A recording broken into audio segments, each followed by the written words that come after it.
In the name of Jesus, I do thank you. I glorify your holy name, Father. We thank you for all that you've done, all that you're going to do. Father, we still decree and declare what you said. We believe it to be true. We know you're not a man that you should lie, not a son that you should repent. What you said, God, is good. God, we know that you're great and greatly to be praised. On the same, you just said that we're not like you. And God, we want to trust you with all of our heart and our lead to our own understanding. In all our ways, we just acknowledge you, and we're going to watch you direct our path. Strengthen us where we're weak. God, you know, you said, let the weak say they are strong. We declare strength. Now, in Jesus' name, we will not get weary of well doing. We will not be overwhelmed. We will not just feel like, we just going to push through and believe you for what you said, oh God. It is our time. It is our season. It is our turn, God. And we know it to be true even now. We know this fight is because of what we're fighting for. I thank you for it even now, God. It's a fixed fight. It's a fixed fight, and we shall overcome it. We decree it now in Jesus' name. Amen. Tonight, I've been really struggling with what teaching. We've been dealing with a healthy mind, talking about what's healthy. Having a healthy attitude, a healthy disposition. I'm talking about the condition of our mind, and today I found myself since Monday afternoon wrestling with joy. See, like even what God said, to hold on to the joy of what God said that He's going to do, just trying to hold on and bear it. And so the Lord been dealing with me, and I felt led to come because I know it wasn't just me as I prayed, but that it's a mindset of people in general where we are. And John 15 says, John chapter 15 says, John chapter 15, starting at verse 1. And it says, I am the true vine, and the Father is the husbandman. And every branch of me that beareth not fruit, He taketh away. And every branch that beareth fruit, He purge it, that it may bring forth more fruit. Now ye are clean through the word which I have spoken unto you. Abide in me, and I in you, as the branch itself. If the branch cannot bear fruit of itself, except it abide in the vine, no more can ye, except ye abide in me. I am the vine, ye are the branches. He that abides in me, and I in him, the same bringeth forth much fruit. For without me ye can do nothing. And if a man abide not in me, he is cast forth as a branch and is withered. And men gather them and cast them into the fire, and they are burned. But if you abide in me, and my word abide in you, you shall ask what ye will, and it shall be done unto you. Herein is my Father glorified, that ye bear much fruit. So shall ye be my disciples. As the Father hath loved me, so have I loved you. Continue ye in my love. And if you keep my commandments, you shall abide in my love, even as I kept my Father's commandment and abide in his love. These things I have spoken unto you, that my joy may remain, and that your joy might be full. Amen. So there are a lot we're talking about. We're talking about not only just obtaining that joy, but how to keep it. While you're enduring and while you're pressing through the promise, while you're going through and you're trying to obtain and hold on to what God has said, how do I maintain and keep my joy intact? That I don't look at my situation and be discouraged by the warfare that I seem to be going through, that it becomes so discouraging to me that what should make me happy and excite me, I'm just like, okay, God, whatever, I can't take no more. You know what I'm saying? Or like, you know what, this thing is looking so raggedy, I'm just tired. And so how do we fight through those feelings of even feeling like nothing is fresh or nothing is renewed or nothing seems like it's going to fully manifest? Because whenever you are fighting what God said, there is a fight to hold on till it manifests. Like this is where the enemy begins to bombard your mind with what if. It starts looking bleak, and it would even appear like things are working contrary than they're supposed to, until you just begin to say, well, you know what? I'm just not going to even deal with it anymore. The whole premise is to make you quit. Come on now. It is to stop you from believing and trusting God. It is to make you minimize God and say it's too big for Him. Right. And so we got to tell you, but I know I'm in a fixed fight. I know I'm in a fixed fight. So God began to deal with me about it. You know, we began to deal with me about the plant up there on the calendar, and we've been having the plant for a couple of weeks. And Mother I gave it to her, I put it in water, and he goes, "Oh, give me my plant." I said, "No, it's taking root, and you know, it's beginning to develop, and it's trying to grow. But before it can really begin to extend, it's got to catch a root." And that's just like us. We're trying to develop without being rooted in God, without being grounded in His Word. And sometimes God has to, you know, even though you appear to be and you're living and you're surviving, don't mean that you're growing. And so what He has to do, that vine, because it was broken off and it's got to be grafted in, it's got to develop its own sense of, you know, of roots. It's got to, because it's not what it was connected to before. And that's what we do when we are disconnected, even though we're living. And we got to learn to sprout out and learn how to survive on our own, learn to catch root before we begin to grow. But we look at other things and say, I'm supposed to be growing because like I did over there. But you were already connected, the roots was already there, but you've been broken off and now you're being rerooted somewhere else. God is doing something in you in another aspect of your life, and we don't know how to do that. Because we figure we're not dying, then I'm living, I'm growing. No, you're not dying, but you're still not growing yet. So He began to deal with me about the vine, and He said, I am the true vine. And God is saying, the thing about me, I'm good. I'm good. One thing about God, He's self-assured in who He is. And the reason why God was there, and I said, God, all you went through, you never seemed to be, there's one incident where you seemed to be like a little down, and it was in Gethsemane, you know, but before then, it's like no matter what they were saying about you, no matter what they did to you, no matter what they were doing, it didn't move you.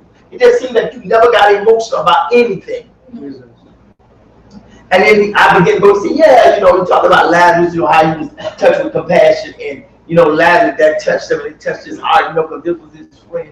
And God said, I understand that something touched your heart, but you still can't stop you from moving. And even though this thing altered him, this was his friend Lazarus, and he loved him, he still didn't go run to his aid. Right. He went another way. And what we can't do, we want to run to people's aid when God is sending you another way. And He has to send you the opposite direction so you can pray and not be focused on where they are, because there's a greater picture and a greater manifestation that needs to come out of it. And so sometimes what God wants to demonstrate and show us, He can't, because we want to run to the situation. But if we run to the situation, people faith will never develop.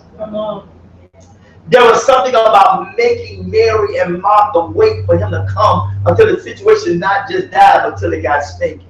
And what God said, sometimes the situation gets so bad that you have no alternative but to trust me.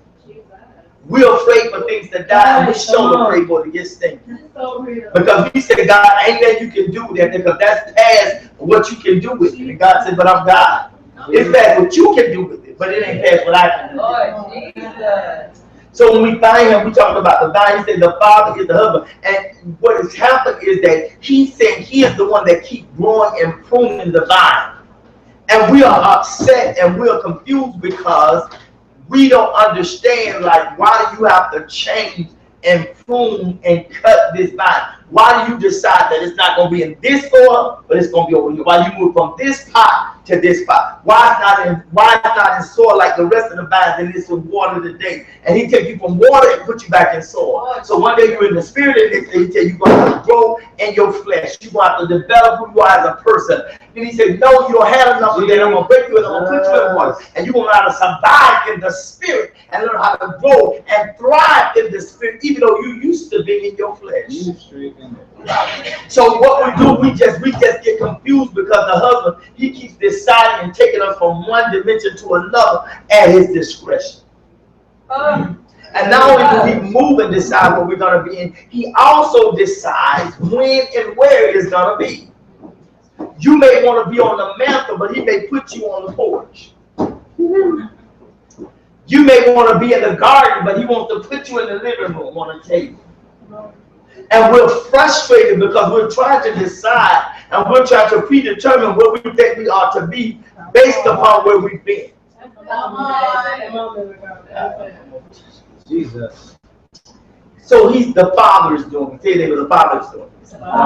Whatever is happening with you, it is the Lord's doing. That's the truth. Whatever, if He's taking, He's breaking stuff off, if He's repotting you and He's putting you over here, He's trying to see where you can survive and thrive in, where He's stretching you to show and prove to you the measure of what you're able to do, because some of you think you can only be spiritual when it's time to be natural. You can't be consistent. Or some of you think you can only be consistent naturally, spiritually. When it comes to natural things, you fall off. He said, no, you can do both. That's right. See, this is what this whole you that God is trying to get, because He's never had the whole you. Right. He's always just had a part of you and a portion of you, but now He wants all of you. Well, He didn't want all of you. You just weren't willing to give it. He said, every branch of me that bears fruit, He taketh away. That bears not fruit, He taketh away. He said, if you're not going to be productive, I'm going to take it away. This is the revelation He gave you. He said, if your money is not productive, I'm going to take it away. Jesus. Because even money is made to matriculate and to grow and to keep developing. It's supposed to be revolving. Even your money is supposed to be residual income. You're never supposed to grow out of money. You're never supposed to get broke. All right, praise God. It's supposed to be residual. That's why we sow into the kingdom, because it keeps coming back. That's the truth. All right. But what God looks at is that, but listen, the key is that don't come back on your tithe. The tithe that block the curse from you. It comes in your offering, because that's what you don't owe. That's the truth.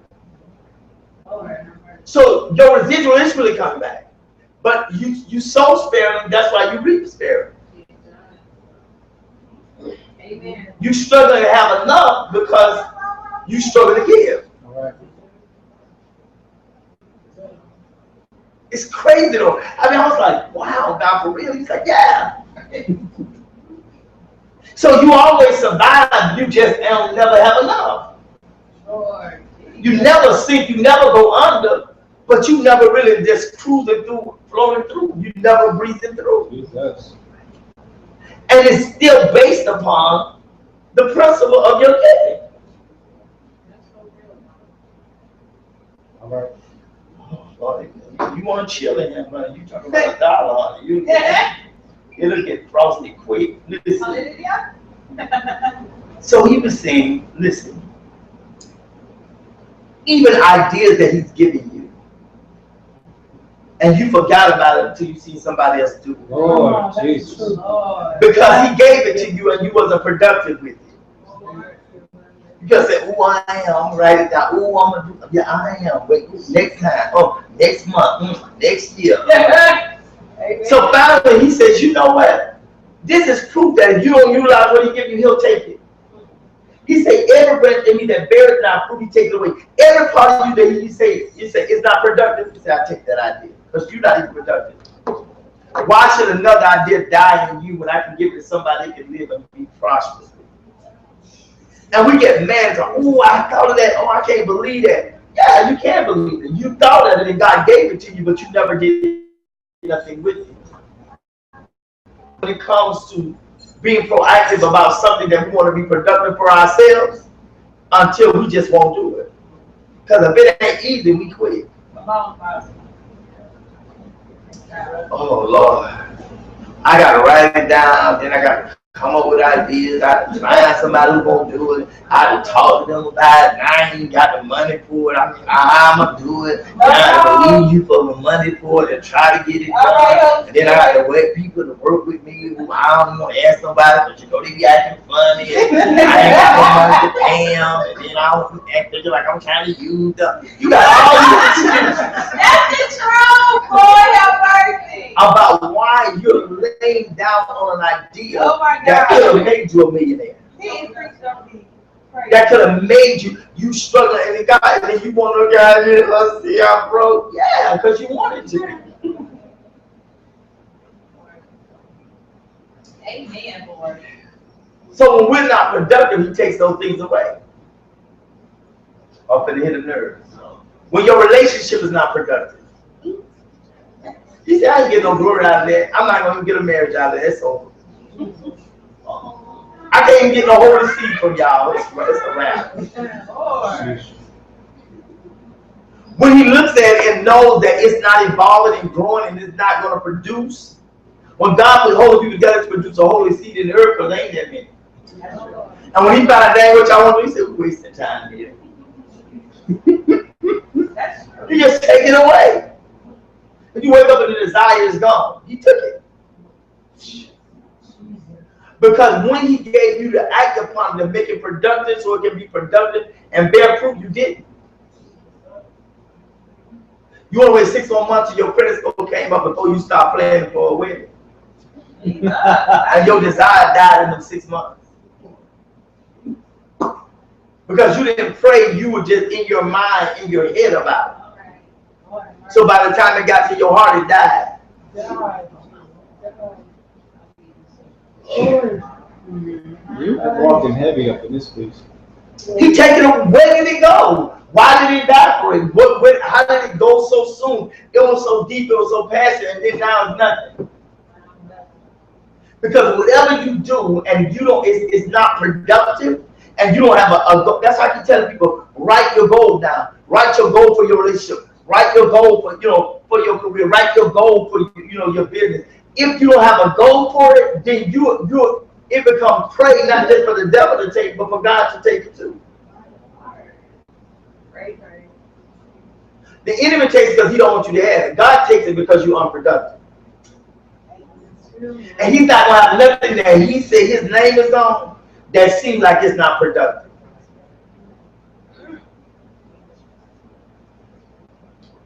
He'll bow right on out of it. With your desire with. See, it don't matter how long it takes God. He just needs to know in the end it's going to be what it's supposed to be. But along the way, it's supposed to be productive in the interim before you have a full blossom.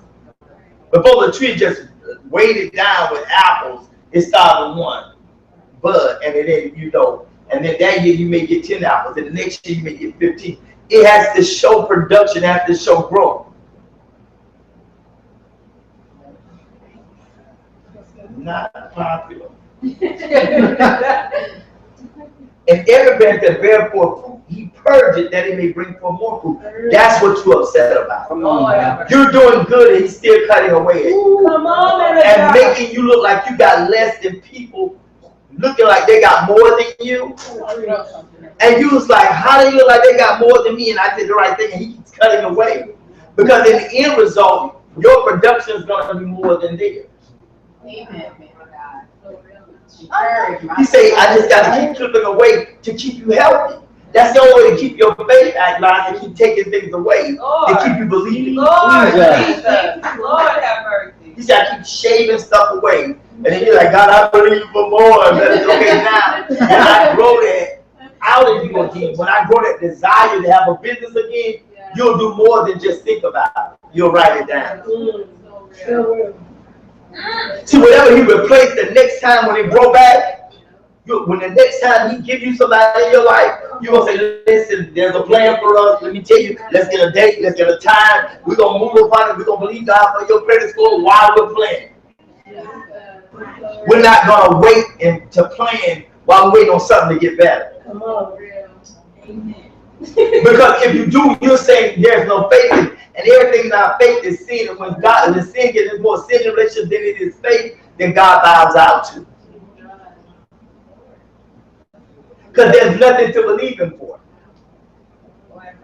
Wow. He said he purged that. And the reason why you got why I want you more productive. I keep cutting away because you're not at your most productive point. It never said he wasn't blossoming growing, but he said this is good, but it's not your best. And the only way I can get your best is I have to cut away what was good. Every stage he removes, so you'll go for the best. Because long as good there, you'll settle for good and never go for best. So he has to take away good, so there's no other choice but to go for best. Because you're too progressive to move backwards. So you say, I gotta get more. You know, I get the job, you say, I want more. Because I had this, I believe I deserve more. And this is what God told me. I said, God, every time I want more, he said, listen, sometimes there's more responsibility before the money comes. Because I'm teaching you the more responsibility, so when the money comes, you'll know that what you're getting, that nobody gave it to you. You'll know your value and what you give by your ability, what you do. and it's stretching you to let you know what you're going to have. And so I keep doing it to prepare you for your next level. So it's not hard to take the money because you know you've already done the job. Sorry. He always prepares us because he already knows. He never promotes you without preparing you. Because when you get there, it's already succeeding. You have to say, listen, I know when I get there, I'm going to be successful because I learned the success at the level that I left before I got here. Right. So what he does, because he ensures your success, he trains you before he gives you the title up. He prepares you and trains you so that by the time you get the title, those who are looking for you to fail will be looking for eternity. It'll never happen. So by the time you're doing it, you already equipped for it. So you're confident in it. All right. That's so real though. So sometimes I'm like, oh, they ain't want to give me the money. I ain't doing it. They ain't going to give me more work to do it. They gave you more money. The money comes. But learn the responsibility of what you need to do so you don't fail it. God is more concerned with your success than your pocketbook. Because if you are success, the money gonna come. Money comes with success. It'll come. But the problem is when you get money and you're not able to handle what you're doing, and the success causes you to downgrade and you crash and you fail, so you lose the money, you lose the confidence, and you lose the success of what you were trying to do.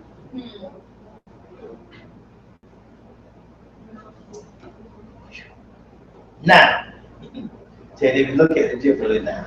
Now you are clean through the word which I have spoken to you. Listen, what I've learned, I said, God, you've been sitting some tough words about my friend. He says to clean you up. That's so real now. It's to keep you clean. And that's what God is trying to do. He's trying to get your heart clean. He's using the word to clean you up. Through the word, you're being cleansed. Because guess what? All that fear, all that doubt, making you feel ashamed to doubt God. That's the truth. You're being ashamed to be fearful and ashamed that you're not taking God and trusting Him and not getting in His word and keep striving and keep reaching and keep growing and keep going. And because that's just where He got us. Yeah. I had to listen to the word from not today, from yesterday again today, because I needed to refuel my spirit. I said, okay, that word will keep you clean. Every time you want to go and be like, oh, woe is me, you know, it'll bring you out. When you want to go in a low place, you'll feel so ashamed, you'll run up out of there. But the word has become so hard and so exact that it forces people not to settle and do. He said, we're not doing that. And so what he does, and I'm understanding, he said, God, what's going on? He had to send the word, because if he sent the word just to encourage you and not discipline you, you'll be lazy brats. So he has to give you something that will challenge you and make you challenge your faith. It just keeps challenging everything. I'm like, okay, God, it's a lot. He said, okay, yeah, but enough you can handle. Lord. This is what I'm learning. The more God begins to add to your responsibility is not to overwhelm you, it is to organize you. Lord, that's mercy. How else can you be organized unless he gives you a lot to do? But this is what God told me today. He said, the people productive one day and lazy the next. That's true. Yep. Like one day they're very productive, they're doing all this stuff, and then the next day they're productive doing everything but what they're supposed to be doing. So they on Facebook, they're on social media, they read another book, they on something else, they calling somebody pretty, but it ain't the thing that you know that you need to do. Help us. And so you be like, oh, and then now you're trying to get back in the mode another couple of days. And so it's just a fight. You're like, I don't know why things go. I'm doing so much.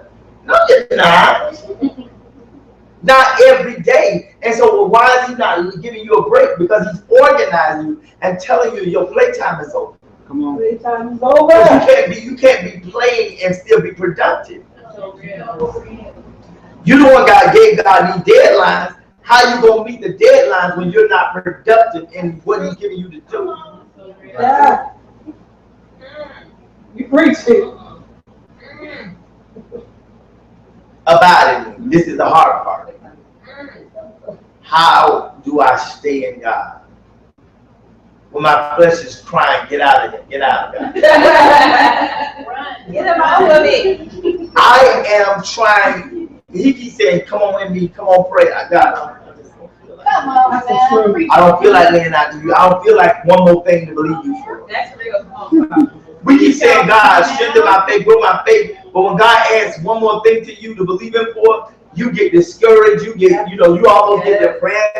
I don't know how much more I can take. You give me one more thing. But you keep telling God, strengthen my faith. You're strengthened when weight is added. Oh, God. You didn't ask Him to tone you. You asked Him to strengthen you. Lord. Strength is gained by adding weight. Tone is gained by less weight and more rest. But when you want strength, He has to add more to you to strengthen you. So you're saying, I want to be strong, strengthen me. But every time you add a weight, you complain and start falling backwards and acting like you can't do it. Do your back out and now your arm and everything. Because you asked Him to strengthen you. But when He honored your request, you're angry and frustrated. So I don't know if I can take. The devil told me just why and better. But you didn't ask the devil to strengthen you. You told God. Mm-hmm. See, sometimes that's why we have to watch and really look at when we articulate our words and what we're really saying. We say, God, just give me the strength to go through. Okay, to give you strength to go through, I got to add something to give you the strength to go through it. So don't complain when I'm adding to the things that will make you strong. But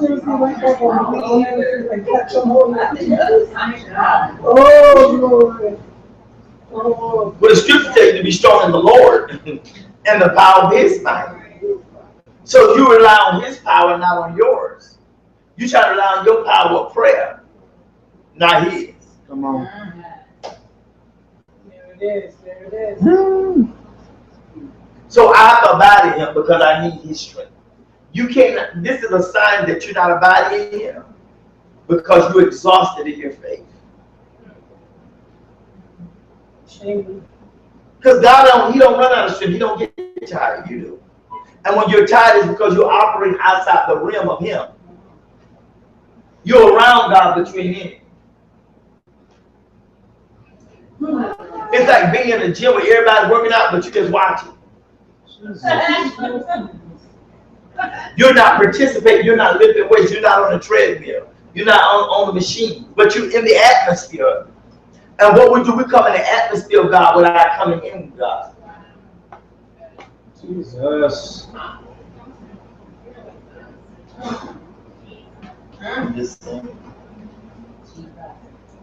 Not only is God asking you to abide, and He said, if I abide in me and I in you, it's to let Him in. When you come in Him, don't come in Him and be sealed up like saran wrap. You got to come open, let Him in. Why go through this process and get to Him and won't let Him in? Right. To those places He wants to heal you, those places He wants to deliver you. Why go through all that and then get in Him and don't want to move? And He said, okay, now open up your heart. I don't know how. You don't know how to open up your heart. Now you don't know how to open up your heart. You don't know how to be healed. You don't know how to trust Him. Yes, you do. It's just uncomfortable. Yeah. It's not that you don't know how to do it. It's uncomfortable to do. Yeah. Frustrating to do. Some things you have to be very patient to do it. Lord have mercy. Jesus. So it's easy to say, I don't know how. Or I can't. Right now. You just don't know what I'm going through right now. If you knew, the Lord told me, don't even tell nobody.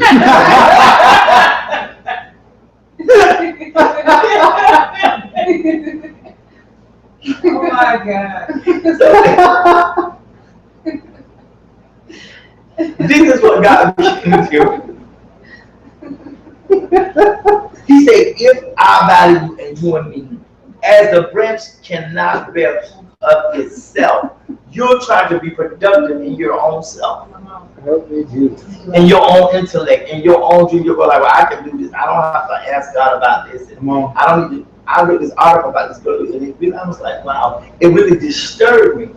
And the article was saying she said she had been in church in a year. And she had her hair twisted up, and she began to say like, "Ooh, I don't need church. I don't need organized religion. I don't need to follow rules. I don't need nobody telling me this is spirit of control trying to tell me when I ain't got God and I ain't got favor. you know, she basically said she can do whatever she wants. She had the freedom to do whatever and everything. And I was like, do anybody see how ignorant this is? Because even where is their productivity and there's anarchy? Like there's no organization. Where? How do you go and say there's no rule, there's no limit? Tell me one country you go to where there's anarchy and there's peace and productivity and people are prospering, but everything is crazy. Nowhere. So how do you say you're going and there can be no order to your religion? There's no order to God. There's no rules. There's no nothing. And tell me that it's perfect and peaceful and productive. It's a lie. And I was like, and people was like, oh, you right. I was like, what? How, you know, if everybody went on their job and everybody did whatever they wanted on the job and nobody had any rules and there was nothing prescribed for anybody to do, what would get done? If we were left to our own rights and we decided all our rules ourselves, it would be lawlessness. Because I say you say ain't nothing wrong with killing. Somebody else say ain't nothing wrong with incest. Somebody else say ain't nothing wrong with, you know, from stealing from the job. Somebody say ain't nothing wrong with bank robbery. Everybody would have. Where would there be any civilized or any structure or order? How can people who are even trying to be productive on what they're in be productive if it's that level of chaos? Because what you build to have, somebody else decide they want to take it. Nothing wrong with them taking it. They'll kill you to have it. And I'm just like, I don't know. It's scary. You know? I said, she ain't saying that about her job. She ain't saying that, she's not saying that about, you know, her business. Like, you can't say, oh, you know, I'm not paying no taxes and I'm gonna let people pay me and I ain't gotta get them their product. Like, you don't get to do that. It's crazy. I just cannot wrap my mind around it. He said, except it abide in the vine, no more can you except you abide in me. Well, God said you can no longer be productive because now you know truth. You're trying to be productive outside the truth that you know it'll never happen. Right. That's the danger of truth. Because see, y'all don't heard the truth, but now you're trying to go and not utilize the truth you know and think it's going to bring forth the same level of success. And you say, before I got saved, I was successful, and it wasn't like that. It was because you didn't know no better. You was ignorant to the truth. But now that you know the truth, you can't do it anymore. And we frustrated because we want to go back to what used to work. And God said, no. He said, oh, that used to work. He said, well, that won't work no more because now you know better. Now you know faith is the way. Now you know to trust me. Now you know to pray. So going back to not praying and not trusting me won't work for you no more.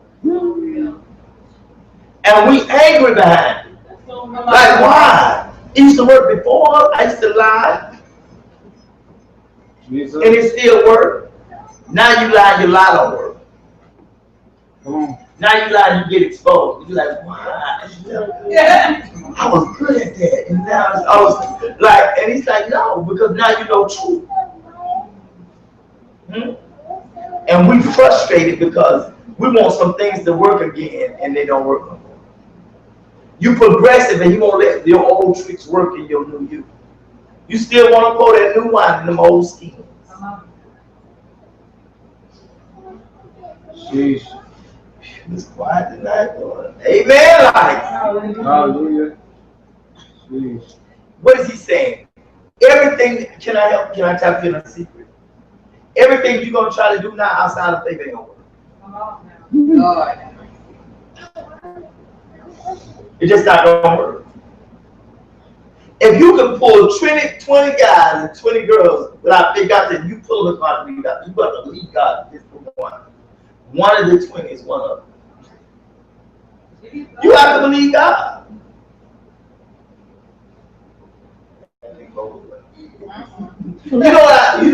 We think that God should show me the one. And I don't know, I'm going to help somebody. Help me.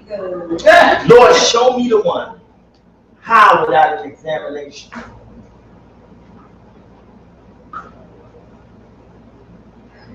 How do I show you and demonstrate what's good and healthy without an examination? You want God to show you one, but you don't want God to examine what you have. Because you like, well, God knows, because I don't want to know all that right now. And I just feel like every time I try to know somebody, to get too deep and spiritual. I just want to know them as a person. Okay, well then quit asking God and crying about when you find it's got a rotten under the bottom of it. Lord have mercy. Because you didn't want it to be examined. Because you want to be carnal and natural. All right. Sometimes you want to find something that the best product, you got to examine a couple of them. You want the best tomato.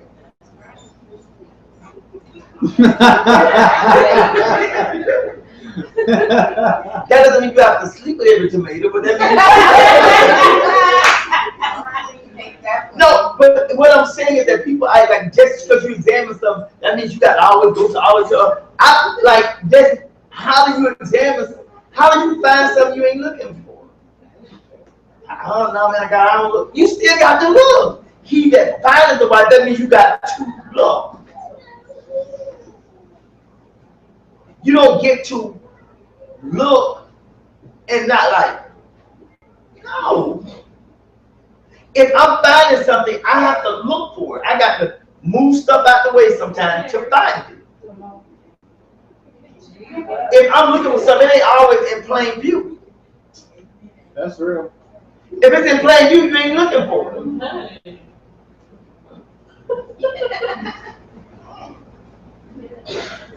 Well, I just think you just need to just ask God. Even if you ask God where it is, that don't mean you don't have to dig for it. That's true. That is very true.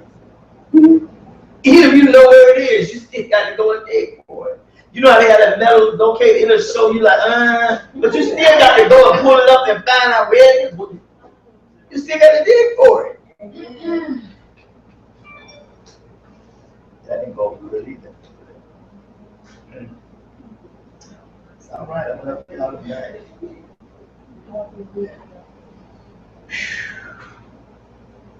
If a man abide not of me, he is cast forth as a branch, and it is withered.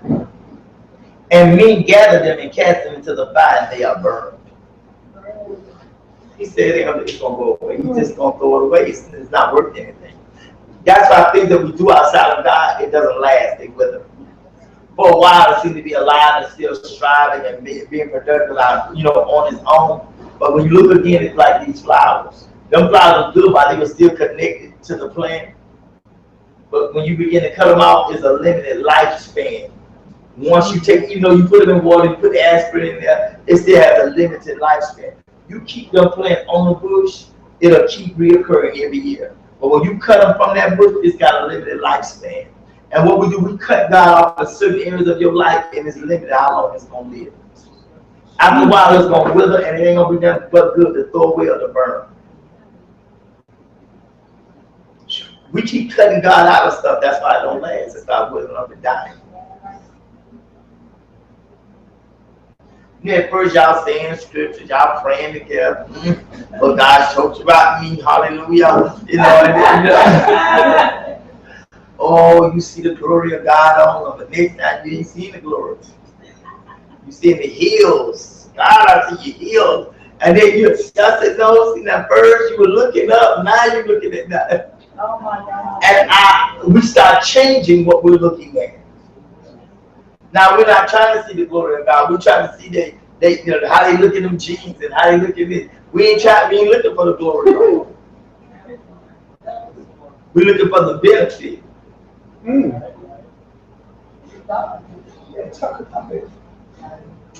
So it withers up and die. Because when you begin to take God out of that thing, after a while, slowly over time,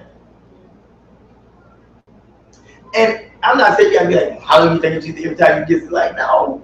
But the essence of what God said about it begins to be extracted out of it. And that's why it doesn't seem to last that long. They fly by night, and then they drive by the day. Because we begin to not know how to look at things and keep God the center of it. without running back and saying, Jesus, Jesus, Jesus. Oh, that don't make God. It doesn't mean that you just saying things over it.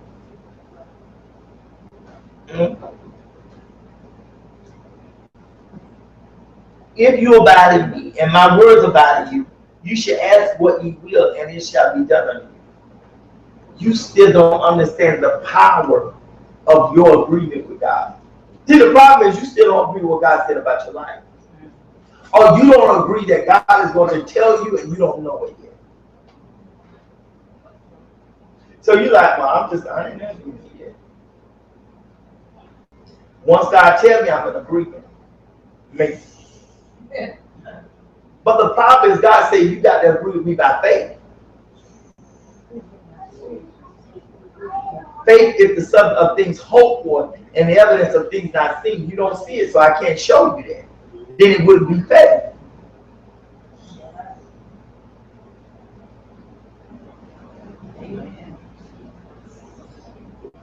So you saying, show me, just God, give me a glimpse. Just show me, give me a dream. No, I don't want to do none of that. No. I just want you telling me, you say that you trust me, then trust me don't require me showing you anything. I'm just going to speak to you and you're going to have to live off what I say. You say, well, maybe I don't want to live by faith. Maybe I thought I did, God. I spoke too soon. I repent of that. He says, I studied your faith. What?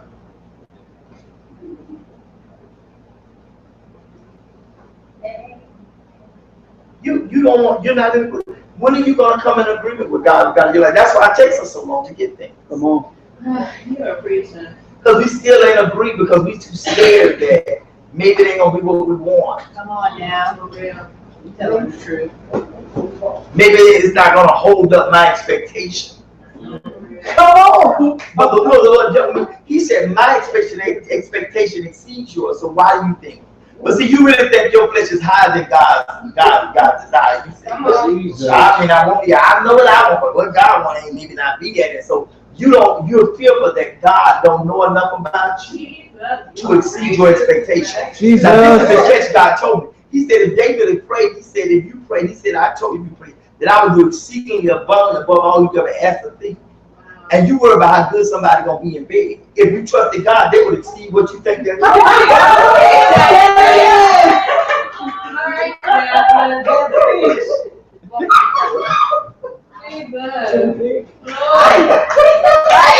Okay, not that.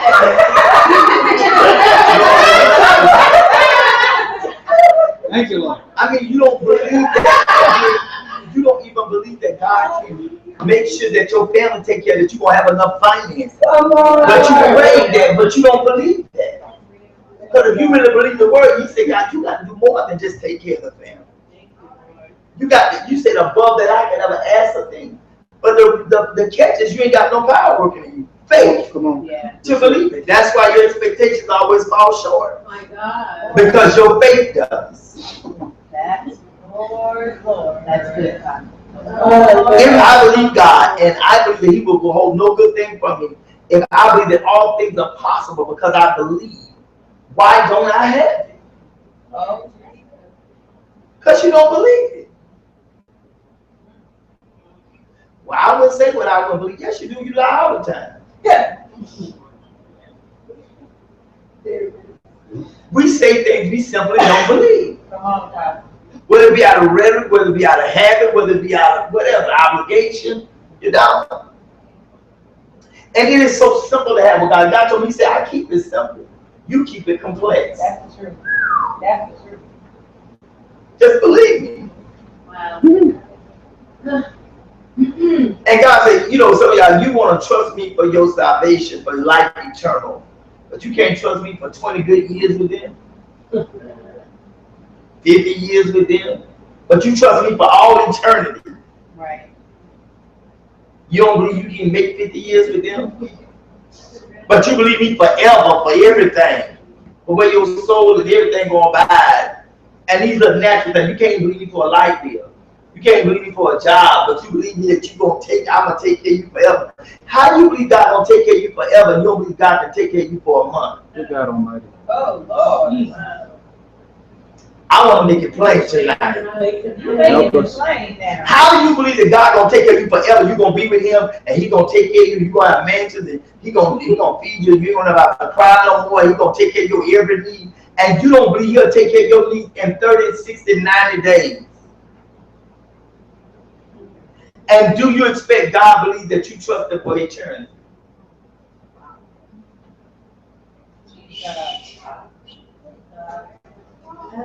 It's a lie. It's a lie. And you have to say, God, I just repent for lying because I just lied. Because I could have said I believed you because the evidence of my belief, it should be, if I can believe in this big thing, this little thing here, this is a minute, this temporary thing I can't trust you for. This is all you worry. You worry and you nervous. Martha's spirit. But I'm gonna do. You so anxious, but you tell my God, I believe you forever. No, you don't.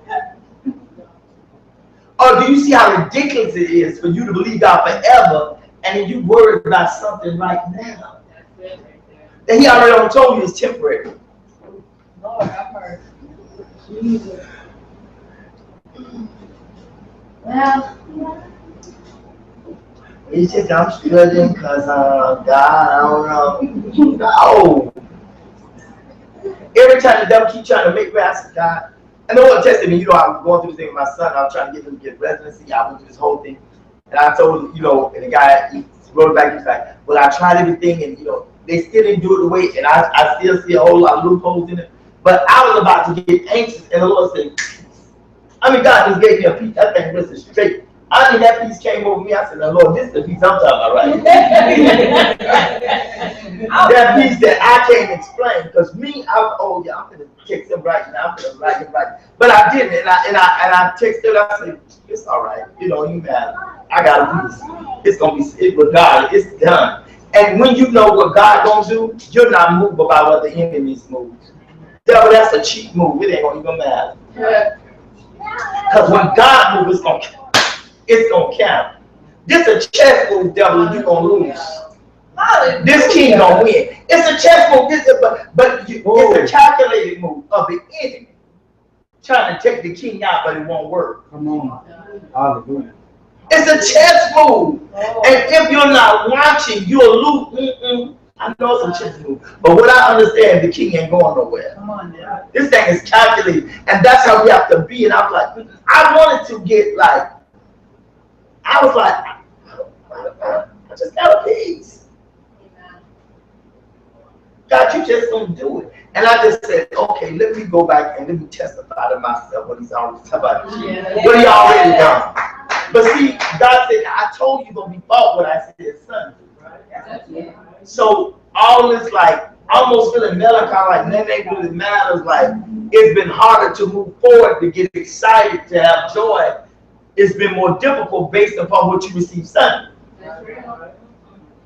It is to make you think that God is a liar and not saved.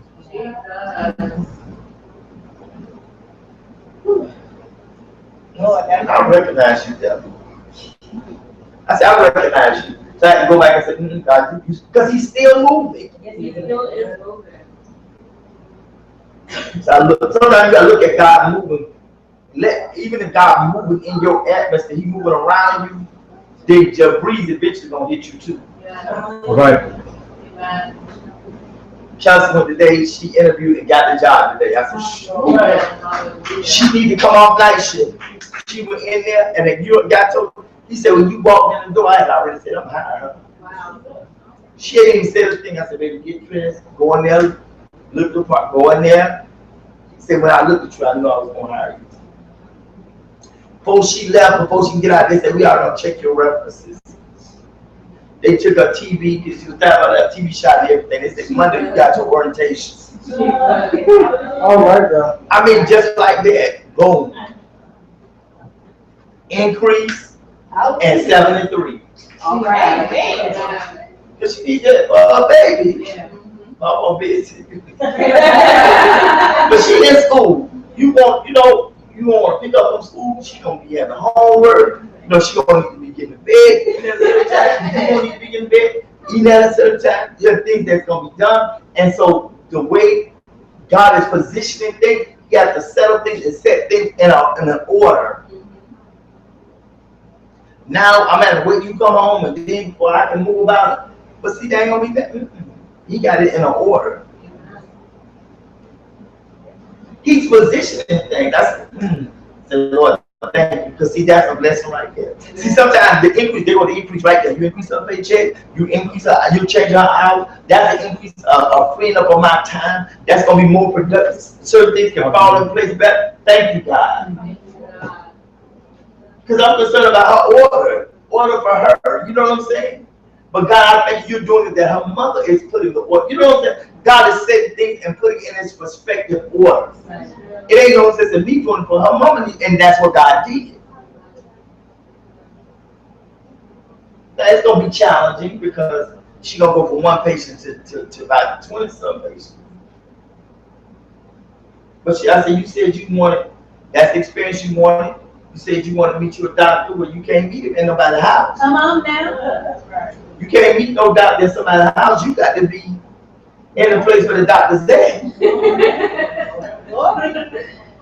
See, sometimes we say we want somebody, so you got to look at your mood. And I told us, let me tell you something. You got to ask yourself, is what you're doing going to help you get to where you're going? Right. And when you look at what you're doing and it's not moving and advancing where you're going, you got to re-examine what you're doing to do something differently.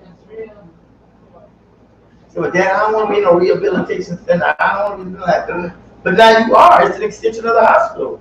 It's got the time people there. You're going to learn some things there. You're going to learn how to manage people on a greater scale. You're going to learn, doctors have to come through there, physical therapists, whatever, occupational therapists, or whatever. They're going to move like that. So you'll know that, but you got to put yourself in position that whatever you say that God's going to do, that He's in position to do it. So everything is progressive to work in your favor. So guess what? Yeah, more responsibility's got to come. Because you looking to advance. You want to go from nurse to housewife, you got to get that girl ain't gonna work long now. I'm gonna tell you that right now.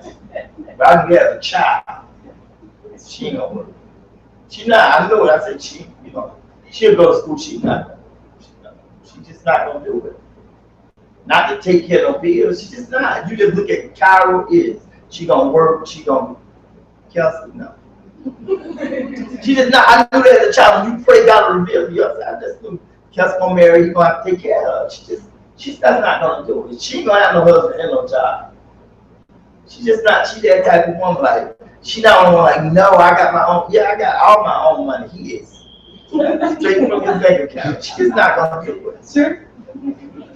And there are some women like this, I gotta have my own, I made my own. She's just not that woman. And she ain't stressing those wheels. Go ahead. It ain't her. And when but you got to know where you are. Some women, that's them. That's why I'm looking for that woman who said, I want my own. Yes, baby, yes. Hallelujah. Thank you. That's what I want. I want one that says, I want to make my own money. I want to buy everything.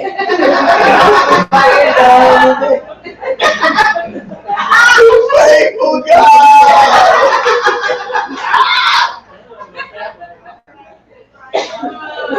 Matter of fact, I got your money. Yeah! I think you can do it. Yes, he will do it. Listen, he'll do it for you. Yes, listen. You shall ask what you will, and it shall be done unto you. What do you want done? Asking God to give you more money is not what you want done. That's not doing something. That's giving you something. You still have not been able to differentiate between God doing something for you and giving you something. You say, God, do it. Pay the bill. He paid the bill, but he just ain't paying you. He paid the bill, and that was an occurrence. That was one thing. There's a difference. You ask God to do that and say, God bless me so I can be a conduit of blessings. But we don't know. Can I be honest? Y'all don't even know how to ask for things. Y'all don't even know a smart way to ask for stuff. So then you use all your faith on that one bill. Then you got to leave God for another bill. Then you got to get your faith together for another situation. When you could ask God to do one thing in you and it could cover the multitude of bills. Instead of being word from the 5th to the 15th, then word again on the 27th, then one that you're going to do again. Like, why? So I said, God, just bless me and take the stress off the bill so I have more than enough. Rather than every time a bill comes. You got flipping bills over, you try not to look at them, you look at them, you get nervous about them, now you get anxiety, how to pay it. You keep checking the same bank account, you know ain't nobody dropping that in there. You keep checking the bank account and going and looking again, looking at the bill and wonder how you gonna pay it, instead of just saying, I've been there now. You're like, ain't no Jesus, you ain't did that, ain't no Jesus system yet, you know. Ain't no Chase Pay in there. Nobody, it ain't hit nobody's spirit.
Is he glorified that every time something happens, you panic? Every time there's a bill, you panic. Every time things don't come quickly, you panic. It don't even be that things don't went bad. If it look like it's not gonna go your way, you panic. You start doubting. You start saying, well, I don't know, God. I don't know if I can do this. I don't know if this was for me. I don't know if I can make it. I just don't know. I just need a break. From what? You just came off vacation in the spirit.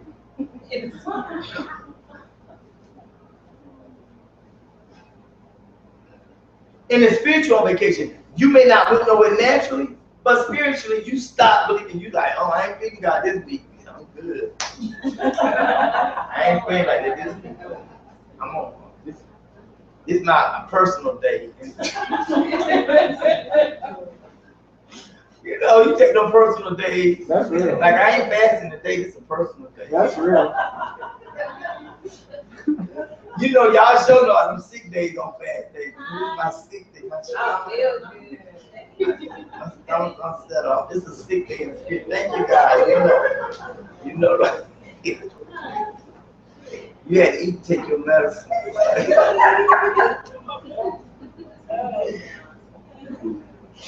God have mercy.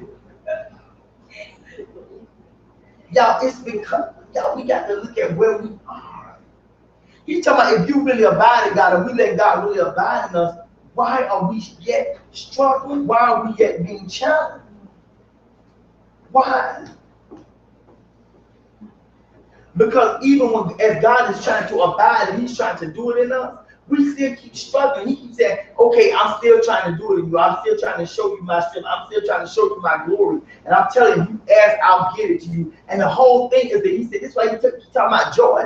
Because he's trying to get you to the point of joy that every time I purge you, you ain't depressed behind it, but you see it as a productive move. That every time I'm adding weight to you, I'm not punishing you. I'm using it as a productive move to strengthen you. Because every time God don't give you your way, you get sad. That's so real now. Every time it seems like it ain't.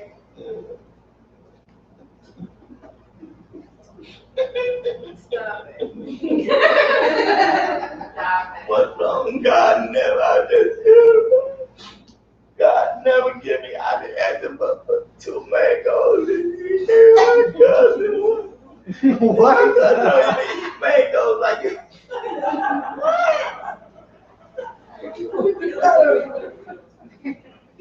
You get upset because God gives somebody something that you want, and they didn't even ask for it. They didn't even ask for no relationship. I asked.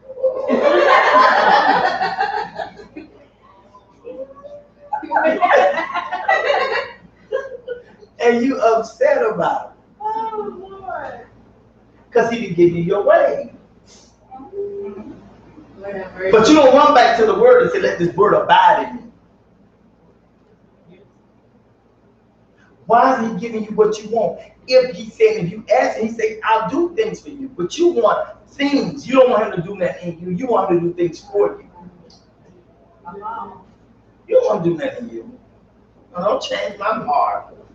I want to want what I want. I want to desire what I want to desire. Do not change my heart.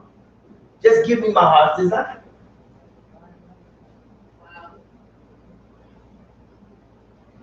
But when you love him like you're supposed to, you'll start saying, God, I want only what you want. Yeah, that's so real. Because it's, you know, the truth about God say, okay, this is what I want for you. Be like,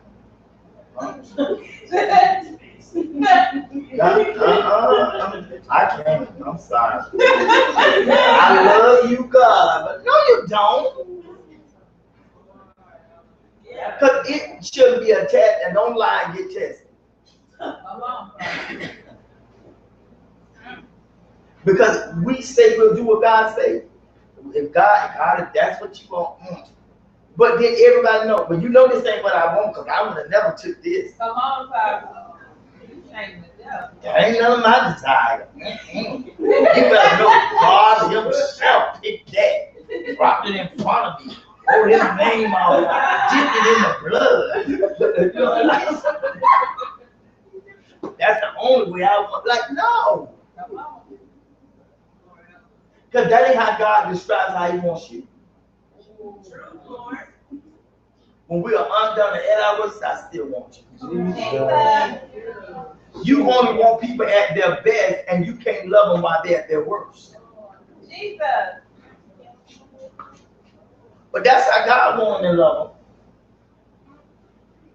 them.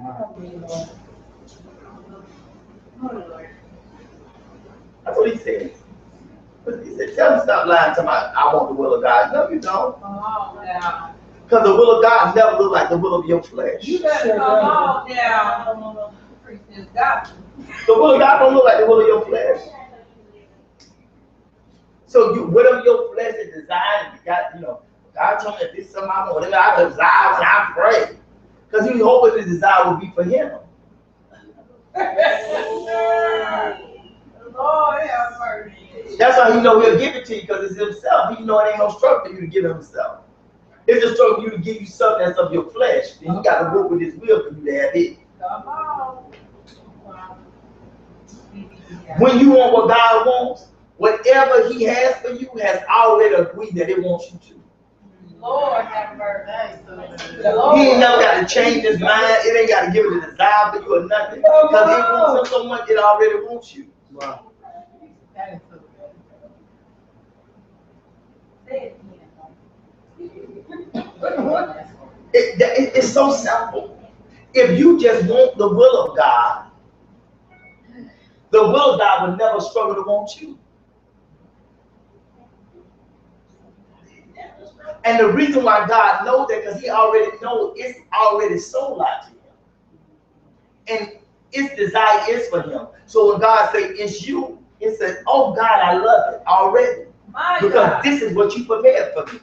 And it's going to be everything I want and more. My God. So it ain't even struggle. It's like it's excited. Yeah. It's not depressed, but God got to give me a desire. No, he don't. Come on. Because the desire for him is It's built in there. whatever is his. All right. Wow, that's so good. Mm. That's so Preach good. it right. It just, we keep making this hard thing, and it's simple. It's just so hard for me to find somebody. No, it's hard for you to find somebody you want. It ain't hard to find the will of God. It's right in prayer. Oh. Jesus. Yes, it is. To the couch. It's right in prayer. My God. I'm looking crazy. So you want to go all the way back. If you enjoy, the joy comes in that. You know what? I know that what I'm having is going to be the will of God. It's abiding in him, and I'm abiding in him, and that's the will of the Father, and everything. It's going to be productive. The marriage, the finance, everything in my life, my career, going to be productive because it wants the will of God. I want the will of God. God wants the will of God. We all want the will of God. It's in line with the will of God. Amen. But God, He's the center of it. He's soaking it. He's tying it. He's knitting it together, and He's going to bless it and make it productive. Even when He cuts away, the core of it is still God. Wow. That's good. Wow. That's all. It's so simple. So stop making it complicated. Amen. Somebody told me, they was like, they asked me, I just want to dare out. Can I do? I said, go ahead. They was like, oh, you must be in your flesh. You told me to go ahead. You can't help it. No, because you know what? What I'm learning is that what may not look like God to me may end up being God. That's right. That's real. Alicia, that ain't gonna go. Don't go get John. What I'm saying is that there are some things that may not look like this dipped and saturated God, but the reality of it is that it is Him. And what you have to do is you just got to see God to be able to recognize. That's good. There are things that when people looked at, they didn't think it was God. Mm-hmm. That's for sure. But when God got through, yeah, it's Him.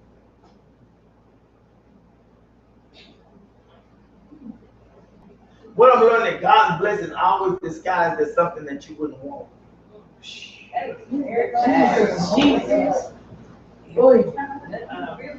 Yeah.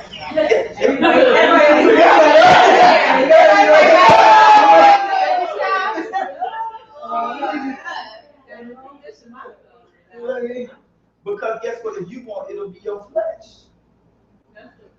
Your flesh never wants the will of God. No matter how much you say it does. That's how you know and say, okay, God, this must be you, because I would have taken an alternative. I might have selected something else. I might have chose something else, but I know something with less problems, less issues, less complications sometimes. But you may say that may be what I need to keep me balanced and keep me prayerful and keep me alert and keep me on my face and keep me in you and keep me seeking your face. Something may take away all your words may not be the will of God, because with your words may take your desire for God too.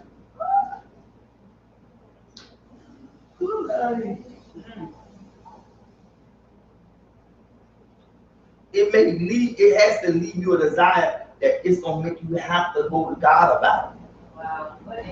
Wow. Not to leave you depressed about it, go to God about it, not live in that place. The Lord is wrong, everything wrong.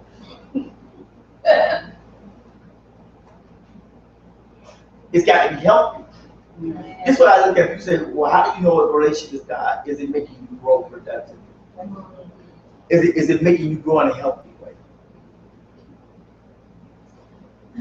Because I always get upset with me about line rate. But I really believe that line rate, she was productive for him, because when she married, we had no job, no car, no nothing.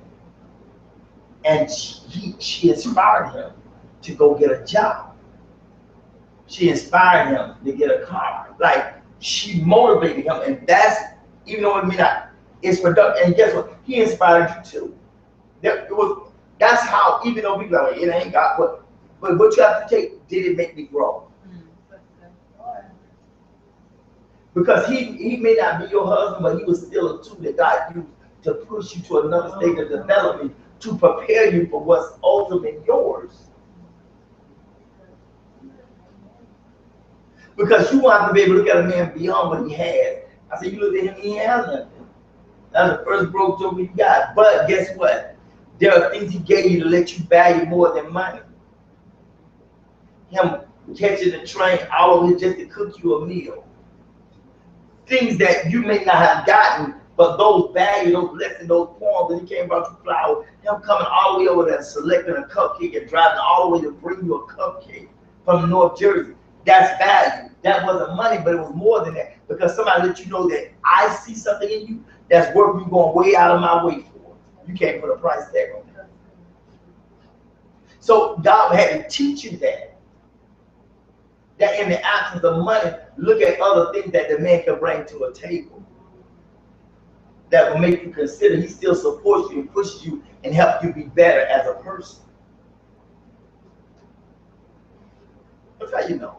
Is it bad? Is it always crying and you always in your flesh, you on the floor, not worshiping, but crying and kicking and wanting to fight and burn the car, bust out windows? Then that's probably not God. All right. Because that's not pushing you to be productive in a positive way. It should make you be prone to violence. If it make you be prone to violence, it ain't him. Like, oh, I want to strap, I'm gonna punch him in the eye. I want to, no, like you gotta look like maybe some of that.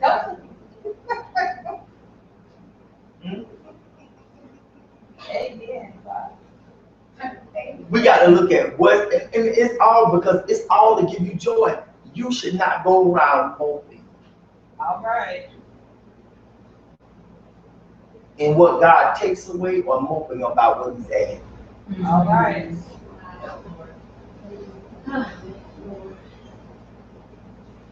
I've learned whatever state I'm in to be what? 10. Are you content? Jesus. We know how to be content when we up. And when it dropped to the I thank God. Ain't done the same. Like, what's wrong? You sure you okay? Like, what's wrong? It's a one side. I don't know if I'm gonna cry or not. Like, no. I'm so dumb.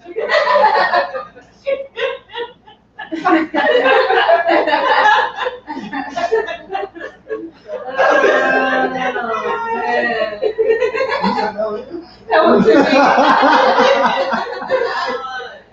picturing it. I can be like, Lord, the saints, God. Help the saints, God. Oh, man. Tell them what ground was I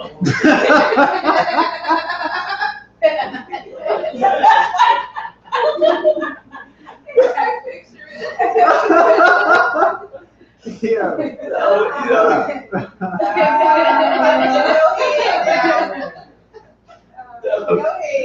I just like, Lord, help the saints. But we really have to go and be like, God, this is tough, but I'm built for this. All right. This is challenging, but I'm going to come out stronger and better. Even in bad situations, that's why we still know it's going to end good. All right. But we know all things work together for the good. It's still working to your advancement. No matter what you're going through, you have to say, I keep saying, Lord, this is the will of God concerning my life in Christ Jesus. I'm being challenged in my faith. I'm being forced to develop. I've been forced to handle multiple things at one time. I'm being forced to handle, but this is the will of God. You're teaching me how to manage. You're teaching me about money. You like me teaching you about money. You got what lesson am I learning about money? That you're undisciplined with. See, you go up to a stage and you keep me undisciplined, he just takes you. Because you never give the children what they're wasting. You're wasteful. Okay, you get Because you just wasting it. John come around, cup full of juice, and you put too much in, she start wasting. She want it so bad. And it's good to her, and she love it. But then guess what? Because she's common with it, she'll start wasting. And I want it later. You take it. Pour somewhere else and then come back and you can get this. And we take it from you because you can't handle it right now. And some of y'all guys say you can't handle what you say you want right now. I can take it from you in a little while. Jesus. To your desire for it really return and you won't waste it. You got to get thirsty for it again. So when you get it, you're drinking. Right here. It's still about your joy. But he comes to examine why you don't have it. He said this whole thing is so that your joy may be what? Full. Every time he comes, he wants to extract joy from you. He said, I want some joy. Yes, give me a check in the mail, I'll get up out of bed. Like, no, like it shouldn't take you getting money to make you joyful. Or having a new book to make you joyful. Lord. These things should be the things that make you joy. You should have joy because you're abiding in him and him and you. That's all I'm telling you. Realign yourself. Look at where you are. Examine what you're doing. And just get to and say, God, I'm by faith, I'm confessing that I'm going to love whatever you love. And whatever your will is, I'm just going to love you. And when I get it, I'm going to be so glad about it, I won't complain about it. Lord. Sometimes y'all waiting so long because God got to wait all that complaining out of you. So if you're like, child, I don't care. Right now, I just want to do, they love me like God say, that's all that matters. Love me like God. At first, like, I want to look like God say, I'll be 6'2", or you know. But after you're like, Lord, right now, just love me like you.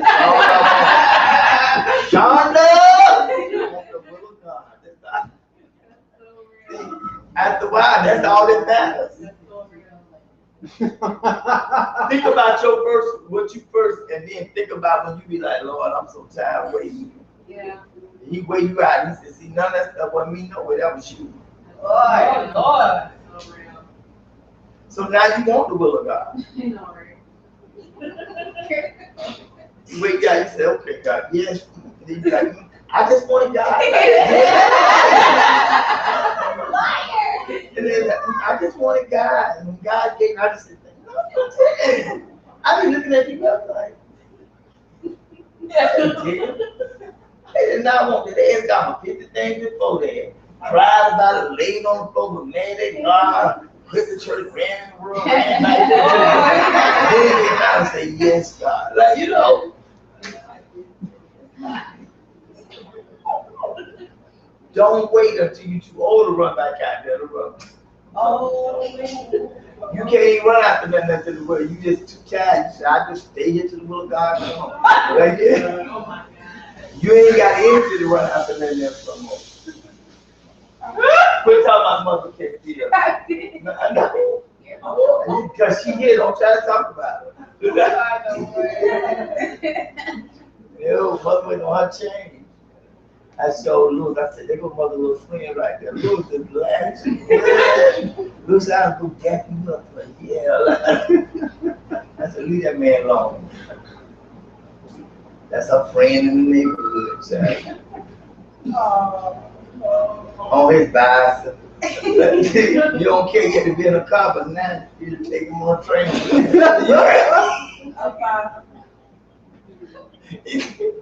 He got a car, but every time I see me on a bicycle, the mother's like, I'm grateful. You still got wheels. After a while, you don't care what kind of wheels you on.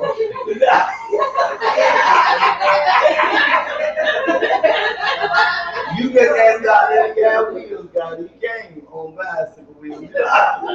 He answered your request. Oh, yeah. See, God gave you somebody who still got some energy. Lord, see, It's still nurturing you. God gonna get it out of you one way or the other. If you don't be a church mother, then you have to be a stepmother. Okay.